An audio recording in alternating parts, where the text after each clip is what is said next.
When it comes to your round and front gele, you have to make sure that your gele is 50-50 and then you pleat properly. In here, I pleated about 5 before I started going on with the gele. So I told my mother to hold it on the other side of the gele while I arrange my pleats on this side. After I was done, I told her to hold it well while I arranged the other side of the gele.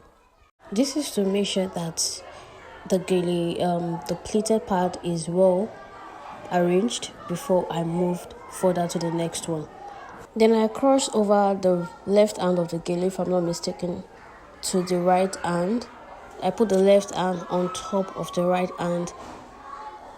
Yes, and then I tied it very well, firmly, ensuring that the pleats are still intact. So you have to ensure that these things are there and are maintained.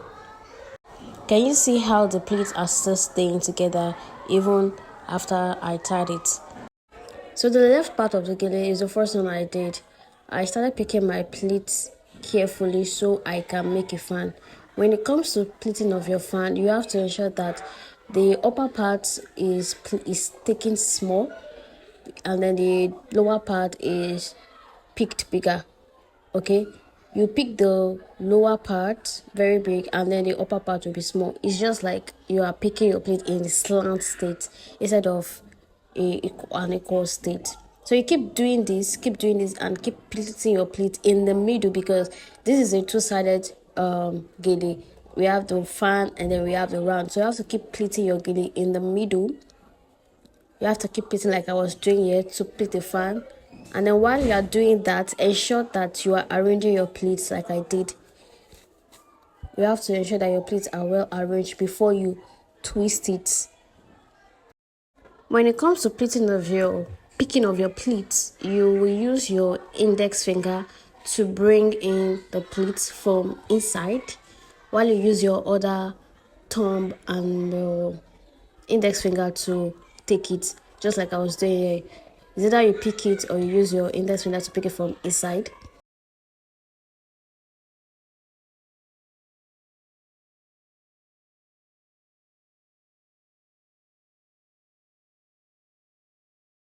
After picking your pleat very well, you twist the remaining of the end of the gele and then you tell your model to hold it for you, just to ensure that the fan you've picked is still there and not scattered.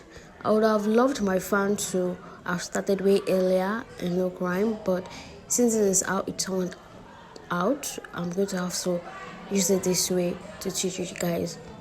Then you pick the other side of the gele and then you turn over to the twisted part and then you start picking your pleat just like we did there. But in this case, you are not picking your pleats in the slant slate like the small. There will be, you pick small one up and then you pick big one down. No, you have to pick it equally because we are tying a round gele here. So this part of the gele can be a little bit stressful because you are telling your mother to hold the twisted part of the gele. If the length of my gele was longer, I would have looked for a way to tie it or even pin it. But maybe because I didn't think about pinning it, I just told my mother to hold it. Then I guess I later pinned it. So since my mother has removed her hand, after picking the plate to an extent, my round is formed and I'm not arranging it. So I went to the back to arrange it. When it comes to tying of your gele, if the length of the two sides of the gele are not very long, still look for a way to pin it. In this case, they're not very long, but I ensured that I have the two length of the gele in a knot before using my pin to hold them down together. Then when you're done with the tying and the finishing of the gele at the back, you come to the side of the gele and then you see the excess part of the gele on her neck.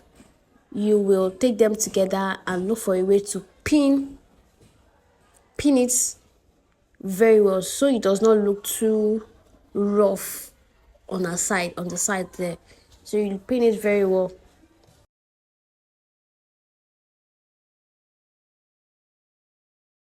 One thing about gele is that when you're tying or when you're arranging the pleat, there is a way for the gele to fall over or something like that. So all you have to do in this case is to adjust your pleats and then the gele to how you want it. If you look at the round, you see that it has scattered a bit, so you have to go back there to arrange it, and then you arrange the fan in a way that you will like.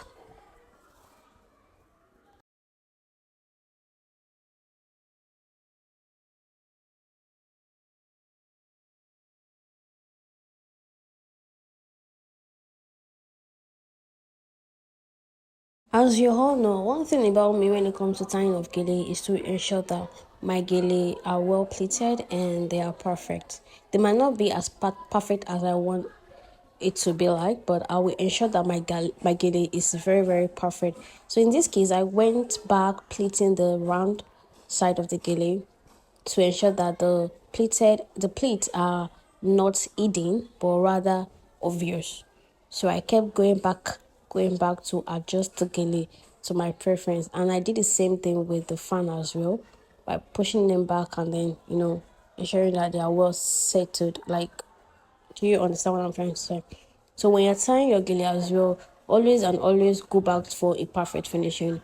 For me, when I'm when I'm making a video of a gele, if I see any issue in the camera, I go back to fix it. And I feel like this is one thing you should do. So after you're done with this, always take your index finger to adjust the gele on the ear of the model so it reduce any pain or friction there, and then it will give space for the model to put a earring or something like that. Okay.